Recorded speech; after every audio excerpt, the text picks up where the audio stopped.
Hey all, I'm sure by now you might have heard about the Genius Act, and this was yesterday. This is Senator Bill Hagerty, I think it is. Yes, it is. And he says he's looking forward to making history. He posted this yesterday with his colleagues by passing the Genius Act.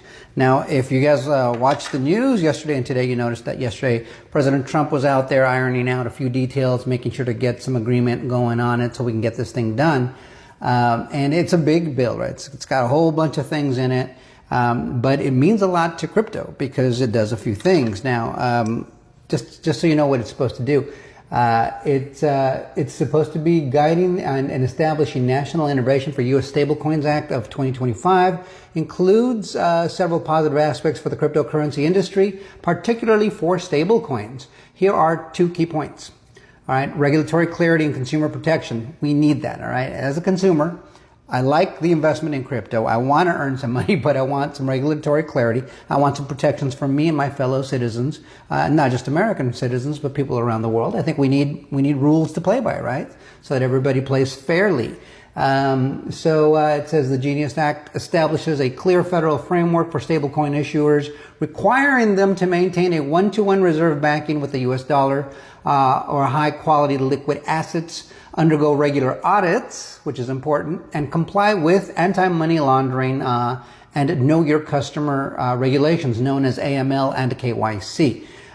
This structure enhances transparency and accountability, reducing the risk of fraud and market manipulation, which fosters greater consumer trust and encourages mainstream adoption of stablecoins for payments and financial transactions. That's all good for all of us, right? Secondly, is the promotion of innovation and U.S. financial leadership, which is really key in my opinion.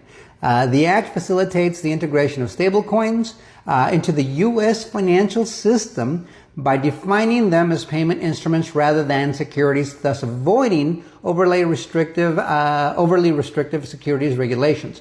The classification, combined with a dual federal and state oversight system, allows smaller issuers to operate under state regulations while larger ones fall under federal supervision, encouraging innovation by reducing regulatory barriers for new entrants and positioning the U.S. as a global leader in digital asset regulation. These provisions aim to balance innovation with stability, potentially attracting institutional investment and enhancing the role of stablecoins in modernizing payment systems. Now, all these things this will ensure that these stablecoins are going to be backed by U.S. dollars that could be cash or U.S. treasuries, right? And we've been talking a lot about U.S. treasuries in recent days because nations they're dumping their treasuries, right? They're selling them